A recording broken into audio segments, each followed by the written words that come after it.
Hello everybody, welcome back to the channel. Today what we got for you are 10 things that players love about Grand Theft Auto San Andreas. So if you're a fan of my channel, you'll know that we just finished up a series talking about things that players dislike about the GTA series.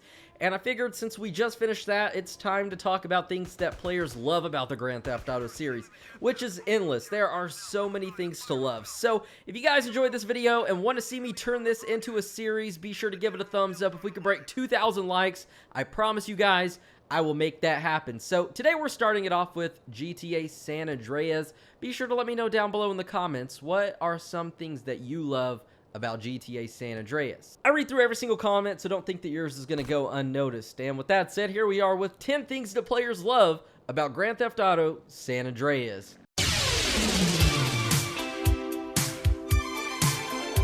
Number 10, the side missions. So there's one side mission in particular in San Andreas that I love. It's the coolest one in my opinion in the GTA series, and that is burglary missions. It's literally a side mission where you can go break into people's houses.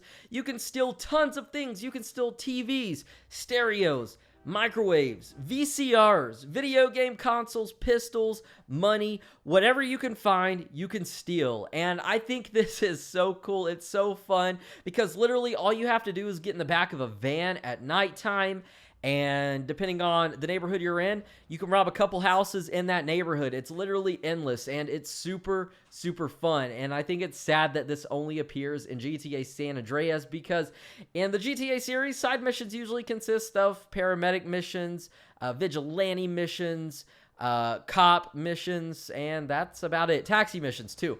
But burglary missions are fun, man. What a way to change it up from being a hero to being a freaking criminal and breaking into people's houses. Number 9, the wide desert. So the desert in GTA San Andreas was amazing. I'm going to compare this to GTA 5. I know you can't compare the two really because they're their own separate entities, but GTA 5's desert feels really just empty. There's nothing too much out there. But in San Andreas, there is so much going on in the desert. There are cool rock formations, big cliffs, which I think are really cool.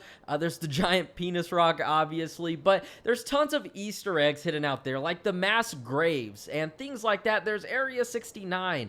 And I think it's super, super awesome. There's just so many secrets out there, and there's so much to explore. There's ghost towns, not to mention, in the middle of the desert, and I feel like that's something that would be amazing if Grand Theft Auto 5 had. But like I said before, you can't really compare the two games because they're great in their own separate ways. GTA 5 is very realistic. We've got a pretty realistic desert. San Andreas, on the other hand, is pretty magical, I would say. It's got so much going on.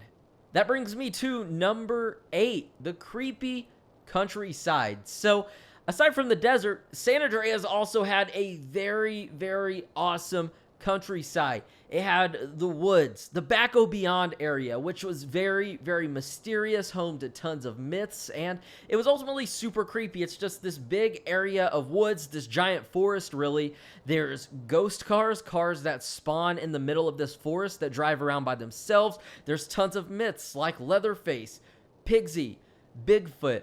All these reported sightings throughout the years of these things in the forest that make it super duper eerie to explore, especially if you're home alone and playing at nighttime, and it's nighttime in the game. Things get weird. Your mind starts to play tricks on you, even though it's a game. But the countryside is also another thing that I loved about GTA San Andreas. It made role-playing so much fun. It made just playing the game so much fun, especially when you get tired of doing missions and you want to just explore.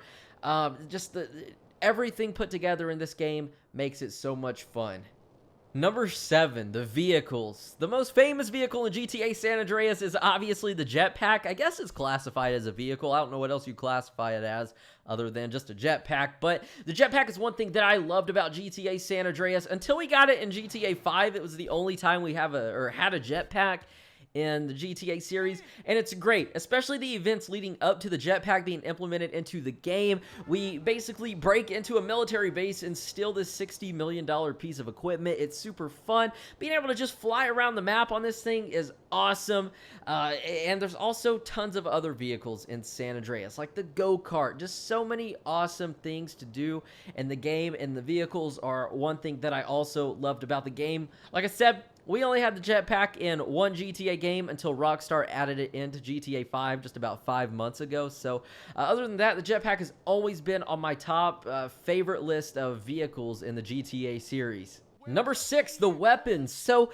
every GTA game has their own respective weapons. I feel like when GTA 5 came out, it was a little bare, and then throughout online DLCs, we've gotten more and more weapons added. But San Andreas had a pretty cool assortment of things to choose from. There was the chainsaw. If you wanted to take a chainsaw and go around and kill people, I've always said that I would love to see this in GTA 5. I know that's not the topic of the video, but imagine a chainsaw in first person. That would be awesome. Tons of cool weapons in San Andreas. There's the chainsaw. There's the dildo out there for you crazy cats. Big old purple dildo slinging around.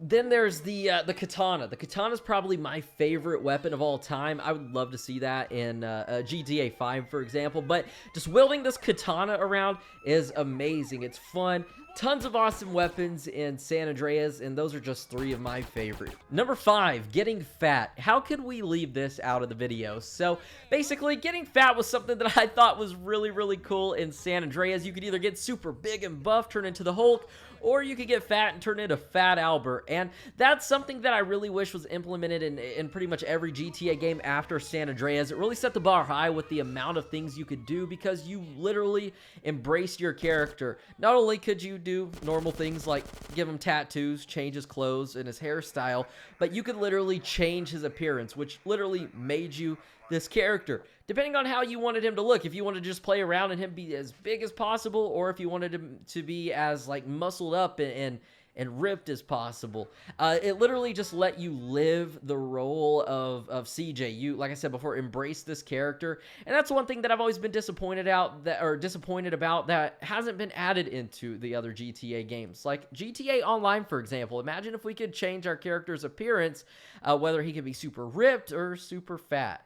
Number 4, working out. So this is kind of the same as number 5, but working out is something that I also wish was implemented, or one thing that I actually loved about GTA San Andreas, excuse me, getting off topic, but basically working out was such an amazing feature that we haven't seen implemented in the future GTA games or the later GTA games and the more present ones, and that's something that sucks because, like I said before, San Andreas set the bar super high, literally, lifting weights.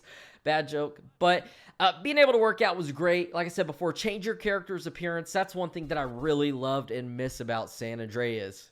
Number 3, the storyline for San Andreas. So the story mode is great. It always has just held a special place in my heart. It, in my opinion, is a lot different than most GTA storylines. This one's a little bit more, it's a little bit upbeat in my opinion. Even though there's tons of crazy things that happen, I had a ton of fun playing through the story of GTA San Andreas, and honestly, it never really got boring. It was always one thing after another, and you wanted to just keep going. Number 2, recruiting gang members. So this is something as well that I've always just loved about San Andreas, being able to recruit gang members walking around Grove Street. If you guys want to load up and go do some drive-bys, being able to do that was so awesome. And really, after San Andreas, this is another one of those features that kind of disappeared, that we haven't been able to, or that hasn't returned really. GTA 4 didn't have anything like this. GTA 5, if you're playing as Michael, you can get the other 2 characters together and you guys can meet up and go do some drive-bys or do whatever you want. But really, being able to recruit gang members and people off the streets to help you out, I think was super awesome. You could build your own faction pretty much. You could actually talk to them. There was a key you could press on the keyboard or a button on the controller, and you could actually talk to the gang members and have a conversation. And that stuff is just super awesome. That's one thing I love to do, just get a bunch of people together and go do some drive-bys. And number 1, the main thing that I've always loved about GTA San Andreas is the diversity. Everything about the game was diverse, from the different counties and small towns scattered throughout the map that really have their own atmosphere and history. It goes back to what I was saying before about the desert in GTA 5. GTA 5 is literally like this empty just shell. But San Andreas, on the other hand, there was so much diversity to it. It was just very deep as a whole.